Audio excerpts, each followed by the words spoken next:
Hey, it's Matty, mixandmastermysong.com. Today I'm going to show you 4 different apps that I use every day when I'm working.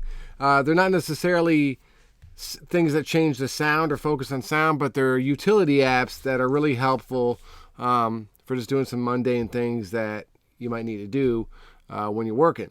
So check them out and let me know if there's any apps you guys use every day, because I'm always looking for new cool things to make the workflow better. So the first one I got here is MusicMath, and it does quite a few things. The first thing it does, at least for me, this is how I use it, is tap tempo, which I don't always need, but when I do need, it's nice to have a big, huge tap pad, and you can just click and your mouse can move and you don't have to worry. Then once you get the tempo, sometimes you use your delays locked in with your, the note value in your DAW, but other times you might need it for other things. I'll use this for reverb times, pre-delay sometimes if I want to time the pre-delay, and other times if I just don't really have the tempo of something or the tempo changes. There's all kinds of reasons you might need this. It will tell you the delay time in milliseconds based on the note value in the tempo. So this is super useful. I tend to use this at least once a week. They have other things too, some frequencies per notes, which is helpful at whatever tune you're at, which is 440 usually.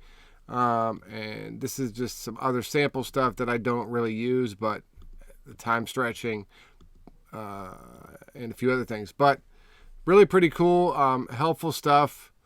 And I use this every day. Usually, basically just the tap tempo and the delay times. So that's that. Next thing I use quite a lot is I get a ton of files, and sometimes I don't know what they are and I have to load them in. I want to make sure I load them in at the right bit and sample rate. So I got this program, and it's cool because it always goes with Open With. So you can just click Open With Media Inspector, it's called. And just click it on, and it will tell you what it is. You get a full report, and it will tell you the sample rate, the bit depth, and it gives you more length, all kinds of different information you might need. Usually all I'm looking for is the bit and the sample rate. But it's really helpful because sometimes you can go Apple I, right? And it will give you the bit depth, but not always. And like this case, I don't see it anywhere. So it's good to be able to get that really quick. Just control click, Open With, and get your media inspector. And you can do that with all kinds of files. So that brings me to this next plugin program called MediaHuman Audio Converter. Now, I always have clients who want me to send them as MP3s, send them as waves. Can you convert? I'll tend to send the master at 24-bit. Sometimes they'll need a 16-bit. So there's always all kinds of conversions you need to be doing. This program is amazing for that, and the conversions are pretty good. You just drag whatever file it is. So this is a WAV file, and it's cool because it tells you 24-bit WAV file. And then if you want to click it, you can switch it to an MP3, or you can switch it to another WAV, 32-bit, 8-bit, 24-bit. WAV just here is 16-bit. FLAC audio, all the different formats you can convert it to, and it's really, really quick. So we're going to convert this to an MP3. Just click, and it starts converting. And the other kind of cool thing about it is you can tell where to put the file. If you want them to all go to a certain file, you can do that. A certain folder, you can do that. Or you can do the option I have, which is to place it in the same folder, which in this case is our desktop, as the other one. So it's a really awesome program for converting all kinds of audio files. And I believe this is free. This is free, and the other ones are a couple bucks, so not a big deal. Okay, so lastly, that brings me to, well, let me show you in here. There's some new apps that are coming out for session recall. So this is for you guys who are using analog gear in your studio. Now, this is the one I kind of like more, but I can't use it because they don't support all my hardware that I have. But you can see now, these expired.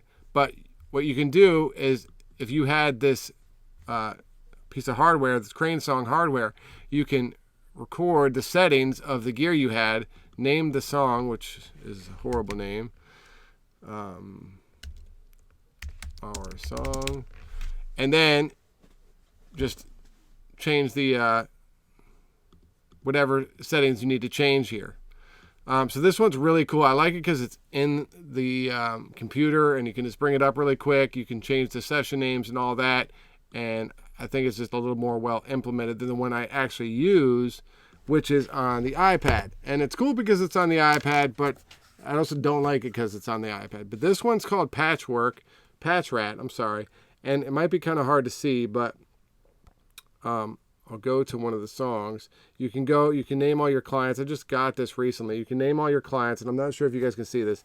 You can name all your clients, but just click it on the name, and then I can bring up the different pieces of hardware I'm using on this, which in this case is the Rupert Neve compressor, and just change all the settings, put them there, and the buttons all work. It all works just like that, so I can copy the exact settings I used here and then just bring them up when I need them to recall or whatnot. So it makes recall way easier. I've done the picture thing. That can be super helpful, but I just find this is a little more accurate.